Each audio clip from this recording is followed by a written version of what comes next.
देखिए दोस्तों, कालिदास के बारे में जानते हैं, कालिदास से रिलेटेड दोस्तों, है ना। तो देखिए यहाँ पे देख सकते हैं आप। तो कालिदास जो है दोस्तों, गुप्त काल के संस्कृत भाषा के महान कवि और नाट्यकार थे। उन्होंने भारत की पौराणिक कथाओं और दर्शन को आधार बनाकर रचनाएं की और उनकी रचनाओं में भारतीय जीवन और दर्शन के विविध रूप और मूल्य तत्व निरूपित है दोस्तों। कालिदास अपनी इन्हीं विशेषताओं के कारण राष्ट्र की समग्र चेतना को स्वर देने वाले कवि माने जाते हैं और कुछ विद्वान इन्हें राष्ट्रीय कवि का स्थान तक देते हैं दोस्तों। तो कालिदास से क्वेश्चन पूछ लिए जाते हैं। तो आपको बता दूं, कालिदास के जन्म स्थान के बारे में विवाद है दोस्तों, है ना। मेघदूत में उज्जैन के प्रति उनके विशेष प्रेम को देखते हुए कुछ लोग उज्जैन के निवासी मानते हैं। तो कालिदास का जन्म कहाँ हुआ था? उज्जैन। तो पेपर में आ चुका है कभी कभी, कालिदास का जन्म कहाँ पे हुआ था? तो उज्जैन में, याद रखना है। और कालिदास की समाधि भी कहाँ पर है? उज्जैन में है। इसके अलावा दोस्तों, कुछ साहित्यकारों का मानना है कि कालिदास का जन्म उत्तराखंड के रुद्रप्रयाग जिले के कविलट्ठा गांव में हुआ था दोस्तों, यानी रुद्रप्रयाग में हुआ था, उत्तराखंड के रुद्रप्रयाग में हुआ था। लेकिन एक क्वेश्चन पेपर में पहले पूछे जा चुके हैं, तो उज्जैन ऑप्शन दिया, तो उज्जैन लगाना है, याद रखना है। इसके अलावा आपको बता दूं, चंद्रगुप्त द्वितीय के नवरत्नों में शामिल थे दोस्तों, है ना। तो कालिदास जो है चंद्रगुप्त द्वितीय यानी गुप्त वंश की बात हो रही है दोस्तों, गुप्त वंश के राजा, गुप्त वंश के सम्राट चंद्रगुप्त द्वितीय, जिसे विक्रमादित्य कहा जाता था, जिसे चंद्रगुप्त द्वितीय जिसे विक्रमादित्य कहा जाता था, उसके दरबार में 9 रत्नों में से एक थे दोस्तों। उनके दरबार में 9 रत्न थे। क्वेश्चन आता है, कालिदास किसके दरबार में थे? तो चंद्रगुप्त द्वितीय विक्रमादित्य, है ना, विक्रमादित्य के दरबार में थे, याद रखना है। इसके अलावा दोस्तों, इन्हें भारत का शेक्सपियर भी कहा जाता है। क्यों कहा जाता है? अभिज्ञान शकुंतलम कृति के कारण। अभिज्ञान शकुंतलम कृति, है ना, जिसका अंग्रेजी में अनुवाद हुआ था दोस्तों और काफी प्रसिद्धि मिली थी। तो उस वजह से इन्हें भारत का शेक्सपियर के उपनाम से जाना जाता है, याद रखना है दोस्तों। इसके अलावा आपको बता दूं जानकारी के लिए, छोटी बड़ी कुल मिलाकर 40 रचनाएं इन्होंने की हैं। अलग अलग विद्वानों ने कालिदास द्वारा रचित सिद्ध करने का प्रयास किया है, लेकिन हमको जानकारी स्पष्ट रूप से नहीं मिल पाई कि ये सब कालिदास की है क्या। लेकिन ऐसा पता चला है कि 40 रचनाओं से ज़्यादा इन्होंने की है, जिसमें से मात्र 7 रचनाएं ऐसी है, जिसमें से मात्र 7 रचनाएं ऐसी है जो 7 रचनाएं ऐसी है जो निर्विवाद रूप से कालिदास की कृति मानी जाती है ना, कालिदास की कृति मानी जाती है दोस्तों। और ये सातों की सातों रचना संस्कृत में, ये सातों की सातों रचना संस्कृत में है, याद रखना है ना। तो 7 रचना में दोस्तों सबसे पहले इन्होंने महाकाव्य लिखे, दो महाकाव्य लिखे। क्वेश्चन पूछ लिए जाते हैं, इसलिए पता होना। एक महाकाव्य का नाम है कुम्हार संभवम। कुम्हार संभवम कालिदास का प्रथम महाकाव्य था। कुम्हार संभवम कालिदास का प्रथम महाकाव्य था, याद रखना है ना। इसमें शिव पार्वती विवाह एवं कुम्हार कार्तिकेय के जन्म का वर्णन किया गया। ऐसे क्वेश्चन पूछ लिया जाता है कई बार। कालिदास की किस महाकाव्य में शिव पार्वती के विवाह और कुम्हार कार्तिकेय के जन्म का वर्णन किया गया है? तो कुम्हार संभवम जो है ना, शिव पार्वती की प्रेम कथा और कार्तिकेय के जन्म की कहानी है दोस्तों। इसमें कार्तिकेय के जन्म की कहानी है कुम्हार संभवम में। दूसरा है रघुवंशम। रघुवंशम जो महाकाव्य है दोस्तों, इसमें रघुवंशी राजाओं की वंशावली का वर्णन किया गया है। तो हम बोल सकते हैं रघुवंशम में संपूर्ण रघुवंश के राजाओं की गाथाएं इसमें लिखी हुई है और ये महाकाव्य है कालिदास का। तो कालिदास ने 2 महाकाव्य लिखे, एक का नाम है कुम्हार संभवम और दूसरे का नाम है रघुवंशम। तो ये दोनों क्या है? तो ये दोनों महाकाव्य है। कभी क्वेश्चन आ जाता है इनमें से कौन सा महाकाव्य है, नहीं है, या ऐसा पूछ लेता है इनके नाम देके कि ये नाटक है कि रचना है क्या महाकाव्य है, तो याद रखना है ये महाकाव्य है।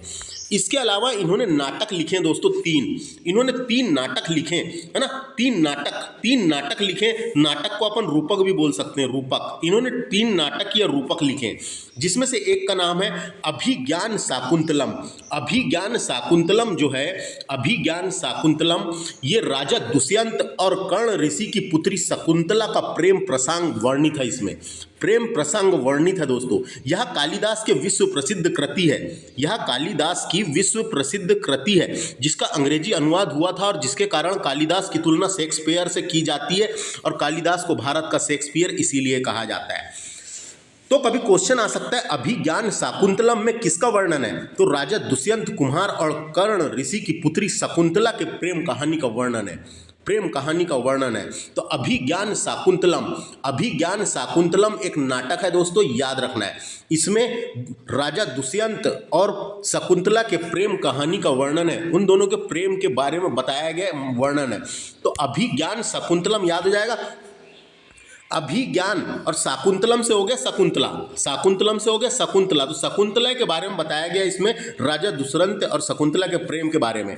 नेक्स्ट है मालविका अग्निमित्रम। मालविका अग्निमित्रम ये नाटक है ना, कालिदास का। शक शासक अग्निमित्र एवं मालविका की प्रेम कथा का वर्णन किया गया है इसमें। तो हम बोल सकते हैं मालविका अग्निमित्रम, मालवा की राजकुमारी मालविका तथा विदिशा के राजा अग्निमित्र, विदिशा के राजा अग्निमित्र की प्रेम का वर्णन है। ये एक प्रकार का श्रृंगार रस प्रदान है दोस्तों, श्रृंगार रस प्रदान नाटक है, श्रृंगार रस प्रदान नाटक है, पता रहना चाहिए। तो मालविका से समझ में आ रहा होगा आपको, मालविका की बात हो रही है और अग्निमित्र से बात हो रही है अग्निमित्र की, है ना।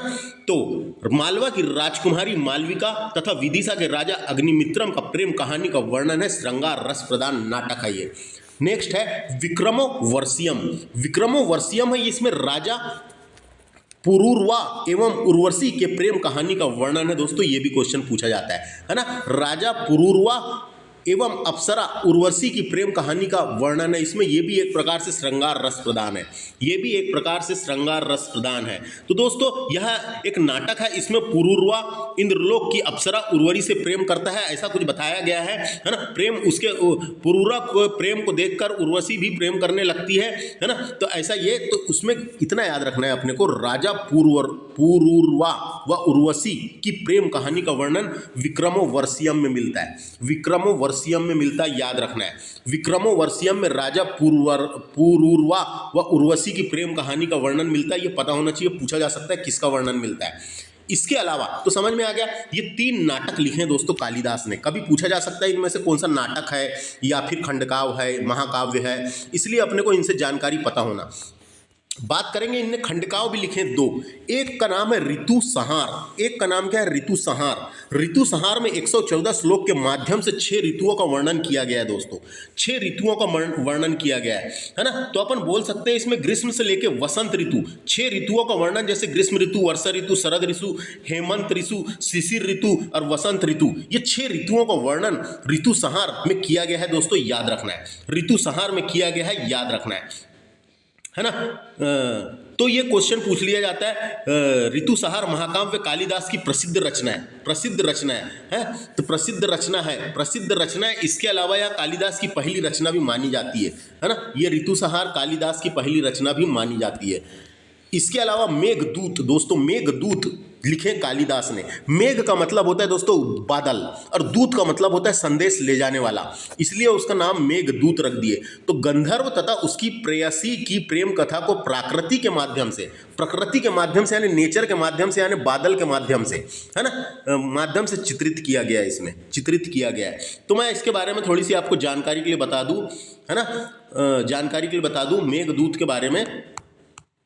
तो मेघदूत जो है, मेघदूत में दोस्तों, मेघदूत में होता क्या है, मेघदूत एक गीति काव्य है जिसमें यक्ष द्वारा, जिसमें एक राजा होता है जिसका नाम होता है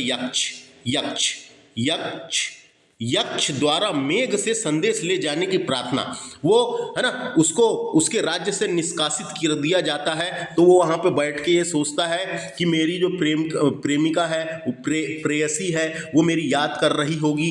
तो वहाँ पे बैठे बैठे वो बादल को या मेघ को बोलता है कि तू जा और उसको संदेश पहुंचा, है ना, तू जा और संदेश ले जाने की प्रार्थना करता है, किससे, दूत, मेघ से यानी बादल से, है ना।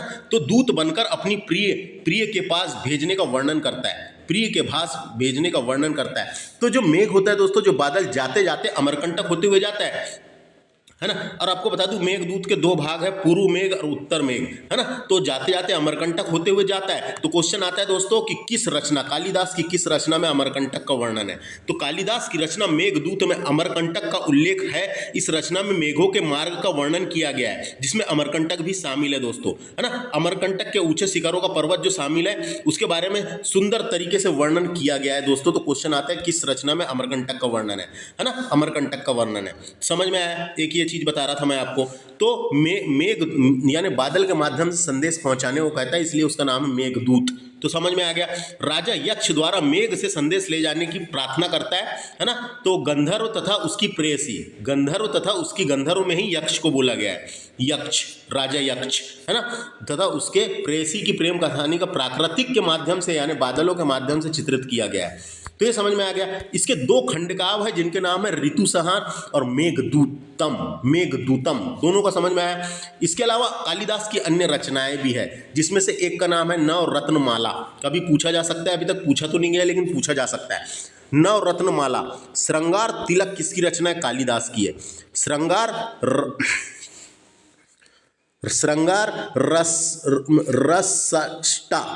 रसाष्टक, उसके अलावा श्रृंगार सार काव्य और सेतुबंध भी कालिदास की रचना है। इसके अलावा रत्नकोश भी कालिदास की रचना है दोस्तों, याद रख सकते हैं आप। इसके अलावा मकरंद दस्त ये भी कालिदास की रचना है। तो मैंने बताया था ऐसा कुल मिला के कालिदास ने बड़ी छोटी मिलाकर कई सारी 40 से ज़्यादा रचना, 40 तक लगभग रचनाएं की है। तो उसमें से ये कुछ और इंपॉर्टेंट वाली रचना है जो इसको भी आपको एक बार देख के जाना है ना। तो मैं इसके बाद एक लेक्चर लेके आऊँगा दोस्तों धमाकेदार तरीके से, जिसमें मैं पूरी रचना आपकी सातों की सातों को ट्रिक के माध्यम से बताऊँगा, ट्रिक के माध्यम से। अभी डिटेल एक्सप्लेन के साथ बताया हूँ। तो महाकाव्य दो है, कुम्हार संभवम और रघुवंशम, याद रखना है ना। नाटक है अभिज्ञान शकुंतलम, मालविका अग्निमित्रम और विक्रमो वर्षियम। और खंडकाव्य दो है ऋतुसंहार और मेघदूत, है ना। तो बस इस तरीके से इतना ही। थैंक्स फॉर वॉचिंग, नमस्ते।